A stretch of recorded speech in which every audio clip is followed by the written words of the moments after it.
In episode 7, it's obvious that the Duke and Daphne have not made up. Their relationship is extremely awkward and contentious. It's gotten to the point where Daphne has actually asked for her items to be removed from the Duke's bedroom, which the Duke is completely against. But their minor squabbling and bickering is interrupted when Daphne gets the latest issue of Whistledown and reads that her brother is entangled in a scandal. So she immediately jumps up and says, "I have to head back to my family." And the Duke wants to go with her, but Daphne isn't a fan of that idea. But the Duke says a separate bedroom is one thing, a separate marriage, that cannot be. So the Daphne and Duke head off to the Bridgerton house. And in the latest issue of Whistledown, she mentions how this scandal doesn't just ruin the Featherington name, it also ruins anyone attached to it, which means it also ruins the Bridgerton reputation. And the best way that Violet can deal with this situation is just to smile and act like nothing's wrong. The problem is no one in town is buying this. They're looking at the Featheringtons a little cross-eyed, and they're also looking at the Bridgertons a little weird because they know that Colin got duped. And while at the Modiste, Eloise suggests that maybe they hold off on putting her into society. 1 to 2 years? Because truthfully, she has no interest in ever being put out there in the first place. But Violet really doesn't pay that suggestion any mind. Eloise points out that if you look at the Featherington daughters, they did nothing wrong, yet they're being punished. And all of this is because of the Whistledown pamphlet. The Modiste even chimes in saying that she wouldn't want to cross Whistledown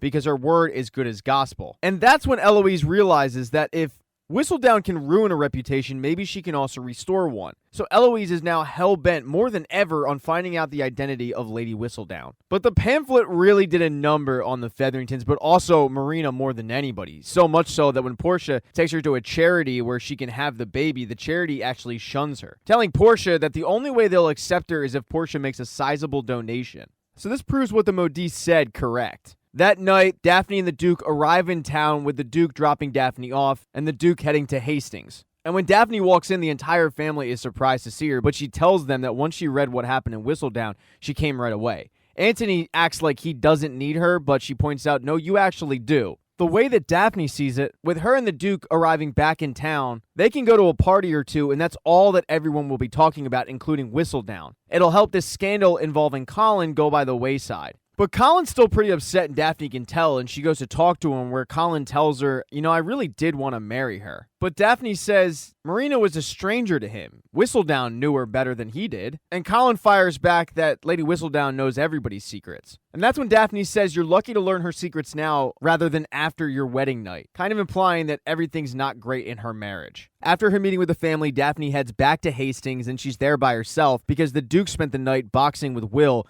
getting out some of his aggression. He eventually comes home, though, and Daphne is still awake, and she asks him, is this what our marriage is going to be now? You gallivanting the streets doing God knows what as I just sit here waiting for you to come back. And the Duke takes offense to that comment because he's been faithful to her up until this point. But Daphne feels like she's in the right to make that comment because of the Duke's reputation. The two, though, can't keep their hands off of one another, and they end up kissing, with the Duke going down on Daphne on the steps. But when Daphne suggests maybe they take this thing into the bedroom, that's when the Duke stops, saying, no, we can't do this. We can't ever do this again. So she asks, well, then what is our marriage going to be? And the Duke informs her that if she is to be pregnant, he will take care of the baby. But they are basically married in name only. And this isn't exactly what Daphne signed up for, so she storms off to bed. The next morning, though, she wakes up and she requests the presence of Marina, because Colin wanted to meet up with Marina, but he was told that wasn't the best idea. Because at this point, the Whistledown pamphlet is painting him as a victim. But the Bridgertons feel like if he goes and visits Marina and he is caught, then people are going to assume that he is the father. But Colin wants answers, so Daphne facilitated this meeting where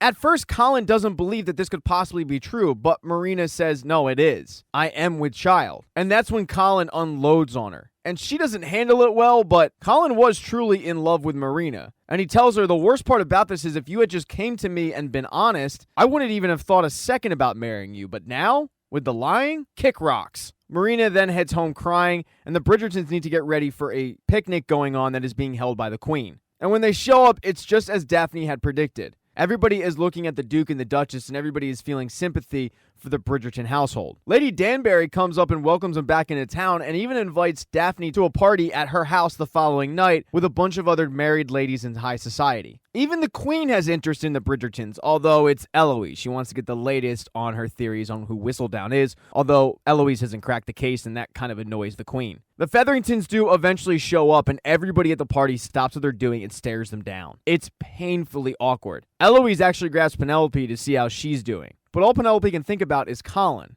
And Eloise tells her Colin's fine. I mean, he's heartbroken and his pride's hurt, but he'll be fine. The men in this always are. But Whistledown has gone way too far with this. She smeared the name of my best friend. So once we find out who she truly is, we'll convince her to restore your name. Write a retraction. But as Eloise is giving Penelope that little pep talk, Portia went up to Violet to try to act like she was also duped and she's also a victim, although Violet just walks off. And one of the aides to the Queen walks up to Portia and tells her that she has to leave. She's no longer welcome. And it's a pretty sad sight. Even Daphne feels pity for the Featheringtons. And when she hears Cressida make a crass comment, she tells her off. She then walks into the garden by herself, but Violet is right on her heels because Violet can tell that something hasn't been right with Daphne since she's arrived home.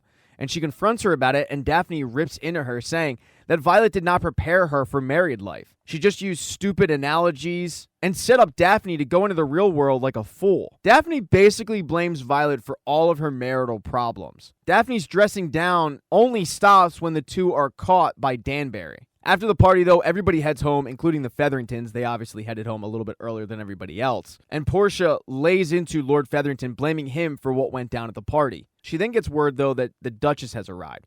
And Daphne showed up that day to apologize to Marina. After a little bit of time, she's realized that she has no idea what Marina is going through. And she might have done the same thing if she was in Marina's case. She wants to help her out. Marina lets her know about George and the fact that he's a soldier, and that's when Daphne comes up with the idea of getting in touch with the general. Daphne is under the impression that the general and his wife are still in town, so maybe if she could just talk to the general, she can reunite George and Marina. But Marina says, no, there's no point of that. George has made it painfully clear he doesn't want anything to do with me. He's never written me back. But Daphne doesn't accept that, saying, why should he have control over your life? He should have to answer for what he did. So when Daphne finds out that the general's wife is going to be at that party held by Lady Danbury, she sends her RSVP. And when she shows up, it's nothing like any party she's ever been to. It's a bunch of high society women, but they're letting loose. And Daphne is put at a table with Granville's wife, Cressida's mom, Danbury, and the general's wife. And they're playing a card game, and Daphne is dominating the competition. She's taking all of their money. And throughout the night, she eventually gets to the point where she asks the general's wife if she could possibly find a soldier for her. And the general's wife says, well, you're going to have to ask my husband about that, because it turns out the general isn't in town anymore. He's back on the battlefield. And throughout the conversation that night, Daphne is pretty surprised to hear that a lot of the women aren't real fond of their husbands. They'd actually rather be home alone, able to let loose at parties like this. Most of the women are completely content with being married in name only. And they all think that Daphne's surprised by this because she's in that honeymoon phase, when in reality, Daphne's surprised about this because she realizes now she was a rare one who grew up in a house with true love. Now, on the flip side, the Duke that night went to that men's club where he's approached by Antony, because Antony's felt like the Duke has been giving him the cold shoulder ever since the Duke came back into town. And he has. Antony confronts the Duke about what is going on with the Duke and his sister, because it's clear that something hasn't gone right, and he figures that it's got to be the Duke's fault. The conversation slowly gets pretty contentious, though, with Antony telling the Duke that his father never prepared him to lead a household, and the Duke telling Antony that his father would be ashamed right now because Antony hasn't married, kept on the family name. It eventually comes to blows. So when Daphne arrives home from her party that night, she finds the Duke all banged up and she starts tending to his wounds. But shortly that leads to kissing, and she once again wants to take things further, but the Duke doesn't. And when she brings up how happy they would be with a child, the Duke flat out pulls away.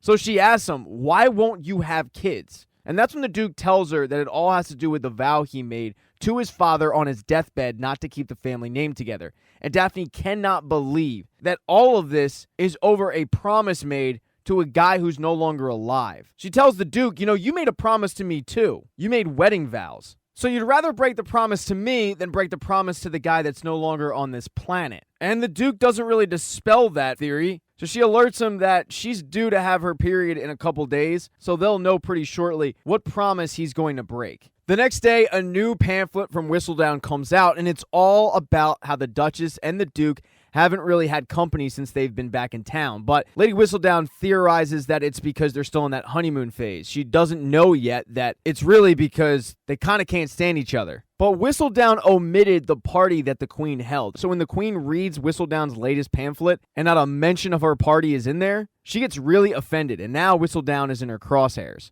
Daphne, however, really couldn't care less. She started her day writing a letter to the general, and then she headed over to the Featheringtons' household to let Marina know what she did.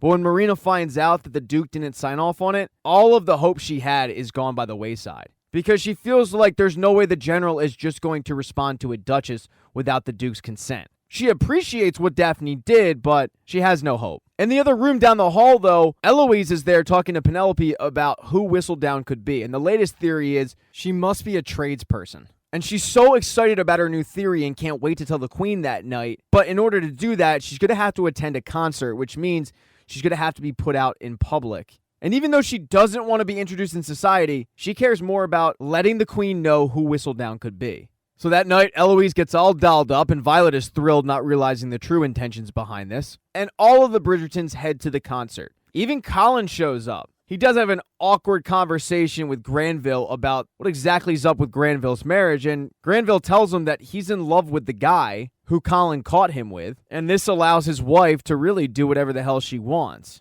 Colin, though, can't wrap his head around this, and Granville kind of calls him a hypocrite, saying, you want to be different. You kind of want this free lifestyle, yet maybe that's all it is from you, is talk. And while Colin was getting an earful from Granville, Eloise tried to go up to the Queen to give her theory, but the Queen fires her, saying that she's hired private investigators to find out the true identity of Whistledown. She no longer needs Eloise's services. So at this point, Eloise doesn't want to be there, and Colin really doesn't want to be there either. So they head home in a carriage. But on the way home, Colin says that he's picking up a friend. And that's when they stop at the modistes. And this is a big surprise to Eloise. She had no idea that Colin and the modistes were a thing. Eventually, though, the awkward carriage ride is broken up when the modiste asks Eloise how her night's going. And Eloise tells her that out of all of the people at that party, and there were so many, she didn't have a meaningful conversation with anybody. And the modiste interjects and says, well, everybody but the Featheringtons. And that's when the light bulb goes off for Eloise, and she realizes that the modiste is Lady Whistledown. She does, however, keep this theory to herself. Back at the concert, though, Anthony is in one balcony, but he can't keep his eyes off of the crowd because he sees Sienna, although she's there with another guy. And then over with Daphne, unfortunately, she rushes to the bathroom where her Aunt Flo came to town, and she breaks down crying because she truly believed that she was pregnant. But the modiste was correct. The only people not in attendance were the Featheringtons. And Penelope goes to check on Marina that night, but Marina had put a bunch of herbs in some tea and drank it in an attempt to kill her baby. And when Penelope opens the door, she finds Marina unconscious. She calls for Portia's help, but there's not a lot that Portia can do. And Lord Featherington wasn't there because he has a scheme to get back in the black. He sees a poster for Will's next fight and approaches him about throwing it. At first, Will says, my honor isn't for sale. But the more that Featherington pushes, the more that Will truly realizes that he could set his family up for life by taking the sure thing and throwing the fight instead of actually fighting this guy and trying to win. And this definitely has Will thinking. Thanks for checking out this recap. Please consider subscribing to this channel. Like the video if you liked it. Hit thumbs down if you don't. Be nice in the comments section. Nasty comments hurt my feelings. I work hard on these. If I make a mistake, it happens. If you don't see the next video up in the end screen, it'll be up soon. Sharing is caring. Put it on your MySpace page or your away message. And check out my podcast, Scene Invaders, wherever you listen to podcasts.